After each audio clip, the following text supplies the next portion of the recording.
बिस्मिल्लाहिर्रहमानिर्रहीम। Dear student, today our next topic is human skeleton. Actually हम जो endoskeleton को डिस्कस कर रहे थे। एंडोस्केलेटन का मतलब क्या होता है? इनसाइड, अंदर की तरफ। स्केलेटन का मतलब होता है फ्रेमवर्क, ऐसा फ्रेमवर्क जो बॉडी के अंदर पाया जाता है, और ऐसा फ्रेमवर्क जो ह्यूमन बॉडी के अंदर पाया जाएगा उसको बोलेंगे ह्यूमन स्केलेटन। तो डियर स्टूडेंट्स, याद रखना है हमारे अंदर एंडोस्केलेटन पाया जाता है। हमने 3 टाइप्स के स्केलेटन पढ़े थे, hydroskeleton, exoskeleton and endoskeleton. Exoskeleton था जो बाहर की तरफ पाया जा रहा था, और हमारे अंदर पाया जाएगा एंडोस्केलेटन, अंदर की तरफ। एक्चुअली ये क्या करता है? ये मसल्स अटैचमेंट के लिए साइड प्रोवाइड करता है। किसके लिए? It provide sides for muscles attachment. ये मसल्स को अटैच करता है। स्टूडेंट, जब मसल्स अटैचमेंट हो जाती है, देन जब मसल्स कॉन्ट्रैक्ट रिलैक्स करेंगे तो मूवमेंट होगी। इट्स मीन आप यूं भी कह सकते हैं कि ये जो एंडोस्केलेटन है, जो ह्यूमन का स्केलेटन है, ये लोकोमोशन में भी हेल्प आउट कर रहा है, as well as movement and locomotion दोनों में हेल्प आउट कर रहा है। तो स्टूडेंट्स, ये किससे बने होते हैं? बोन से बने होते हैं। कौन? स्केलेटन जो है ह्यूमन का, ये बोन से बना होता है। अगर हम ह्यूमन स्केलेटन की बात करें, इसके 2 पोर्शन है, एक है एक्सियल और एक है अपेंडिकुलर। हम इस देखते हैं कि एक्सियल और अपेंडिकुलर क्या है। जो एक्सिस पे होता है, लाइक ये हम एक स्ट्रक्चर छोटी सी ड्रॉ कर लेते हैं। यहाँ पर स्टूडेंट्स आप देखें, ये जो है एक्सिस, ये वाला मेन एक्सिस जो है, यहाँ से यहाँ तक, ये वाला, ये एक्सिस एंडोस्केलेटन होगा, जब ह्यूमन का स्केलेटन होगा। यहाँ पर बाकी का जो पोर्शन होगा, लाइक ये लेग्स होंगी या बाजू होंगे, यानी कि जो बाहर की तरफ आर्गन से निकल रहे होंगे, वो क्या कहलाएंगे? अपेंडिकुलर कहलाएंगे। तो यहाँ पर हमने 2 पोर्शन पढ़े, एक्सियल एंड अपेंडिकुलर। और डियर स्टूडेंट्स, मैंने आपको ये कहा कि ये किससे बने होते हैं? बोन्स से मिलकर बने होते हैं। एक्सियल में टोटल 80 बोन्स पाई जाती है, और अपेंडिकुलर में टोटल 126 पाई जाती है। आज जो हम मेन डिस्कस करेंगे ह्यूमन स्केलेटन में, एक्सियल स्केलेटन को डिस्कस करेंगे, और इंशाल्लाह हम अपने नेक्स्ट लेक्चर में अपेंडिकुलर स्केलेटन को डिस्कस करेंगे। एक्सियल में 80 बोन्स पाई जाती है, और हम इसको भी काउंट करेंगे कि 80 कैसे पाई जाती हैं, और देखेंगे कि एक्सियल के मेन क्या क्या पार्ट्स हैं।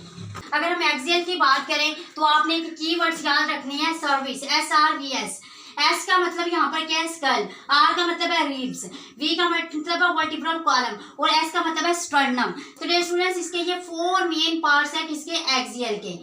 तो यहाँ पर सबसे पहले first of all skull. Skull के अंदर 22 बोन्स पाई जाती है, लाइक इसके अंदर 14 फेशियल बोन्स हैं, और 8 जो है वो क्रेनियल बोन्स है। फेशियल बोन्स ऐसी बोन्स होती है जो हमारे फेस को बना रही होती हैं, क्रेनियल जो हमारी क्रेनम को बना रही होती हैं। तो यहाँ एक्चुअली ये स्कल जो है, इसका मतलब होता है खोपड़ी जो होती है, जो 14 होती है, क्रेनियल बोन्स जो है वो 8 होती हैं। अब फेशियल बोन्स को याद रखने के लिए की है PU, यानी कि पंजाब यूनिवर्सिटी 62। P का मतलब है कि ये 6 है। P पेयर्ड मतलब 6 बोन्स पेयर्ड फॉर्म में होगी, और 2 जो है वो अनपेयर्ड फॉर्म में होगी। अगर हम पेयर्ड की बात करें तो पेयर्ड को भी याद रखने के लिए एक की बनाई है मैंने, 2 मीन प्लीज। 2 का मतलब 2 होंगी, इसमें पेयर्ड में हमेशा 2 होती हैं।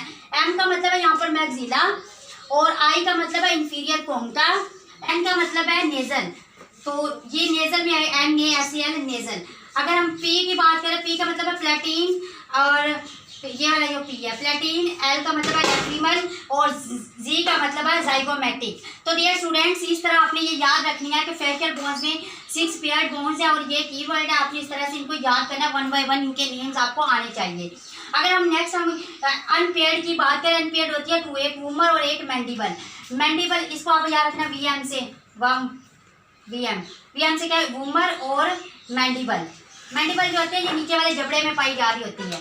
नेक्स्ट हमारे पास क्रेनियल बोन्स। क्रेनियल बोन्स की अगर हम बात करें तो टोटल 8 होती हैं। इसको याद रखना है आपने, UP अप 42। इसका मतलब आप ये भी याद रख सकते हैं इस तरह से भी, उत्तर प्रदेश 42।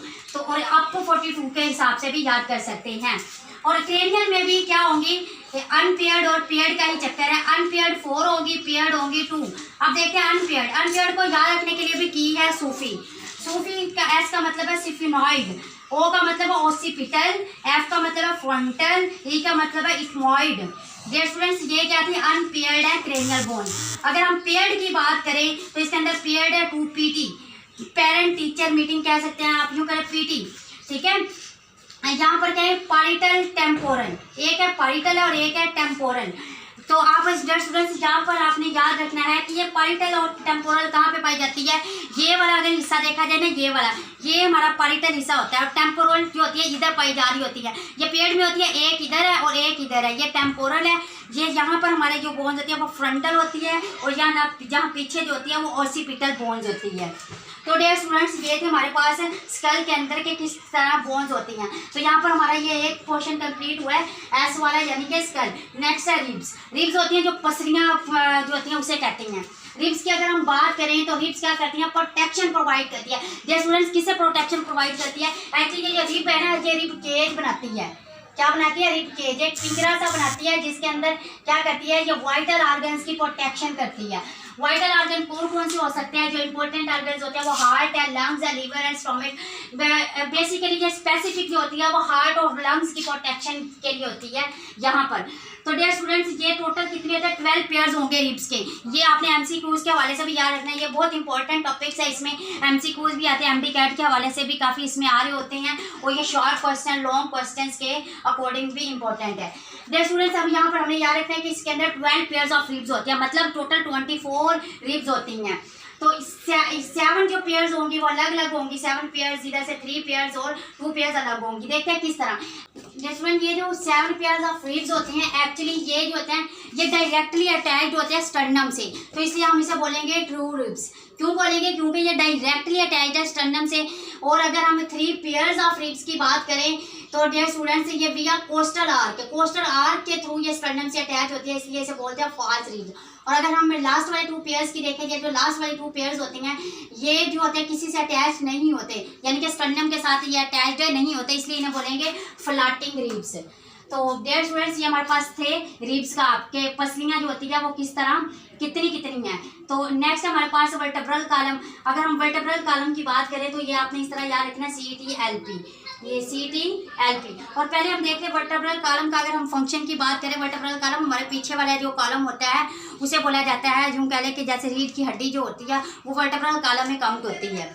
वर्टेब्रल कॉलम की अगर हम बात करें, जब हम कोई वजन वगैरह रखते हैं, जब हम वजन रखते हैं तो ये हमारे पीछे जो बॉडी की है लास्ट वाली पिछली साइड, उसकी फ्लेक्सिबिलिटी को इंक्रीज कर देती हैं। अगर डियर स्टूडेंट्स, एक ये बात कि इसके अंदर 4 कर्वेचर्स पाई जाती हैं, इस तरह से ये 4 कर्वेचर्स पाई। अगर ये बिल्कुल सीधा होता है ना, इस तरह स्ट्रेट, कोई भी चीज़ का वजन रखते या कोई चीज़ पीछे से हमें फोर्स लगाती तो ये टूट सकती थी। तो इस टूटने से बचाने के लिए भी ये क्या है, ये इसके कर्वेचर्स बने हुए हैं जिसकी वजह से ये फ्लेक्सिबल है। तो अगर हम इसके पार्ट्स की बात करें तो ये इसका सर्विकल होता है, ये इसका थोरेसिक रीजन है, ये इसका लंबर रीजन है, ये पेल्विक है।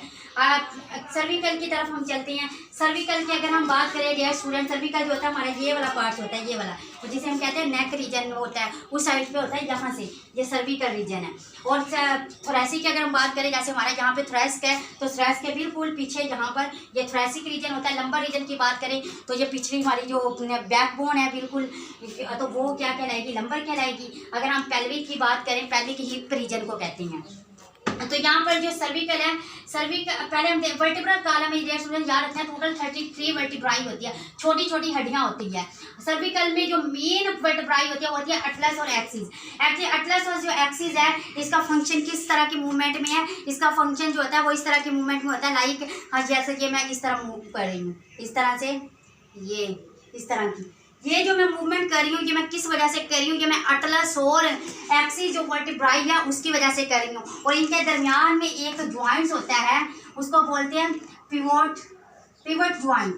ये पिवट ज्वाइंट्स जो है इसकी वजह से हम जो क्या कहते हैं, कब्जा, जो कह लें कि कब्जा लगा होता है ज्वाइंट्स का, जिसकी वजह से हम इस तरफ और इस तरह मूव कर सकते हैं। तो डियर स्टूडेंट, ये हमारे पास थी सर्विकल वर्टिब्राई।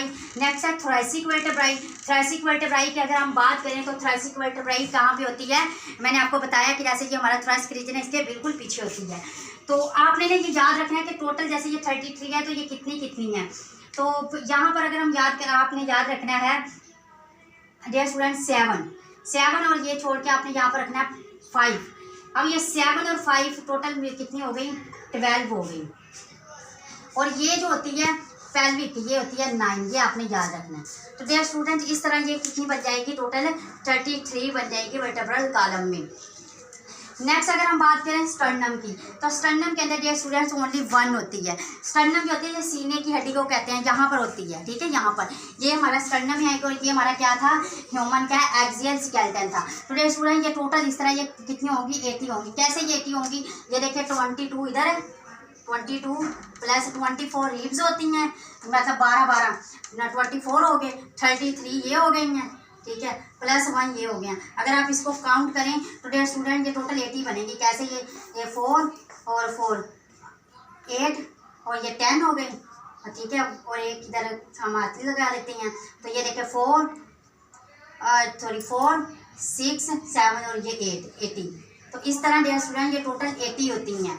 कौन सी? एक्सियल जो होती है। डियर स्टूडेंट्स ये हमारा जो एक्सियल स्केलेटन है, एक्सियल ह्यूमन स्केलेटन है, वो हमारा कंप्लीट हो चुका है। नेक्स्ट इंशाल्लाह जो हम कल के लेक्चर में पढ़ेंगे वो पढ़ेंगे अपेंडिकुलर स्केलेटन। तो आज के लिए अल्लाह हाफिज़।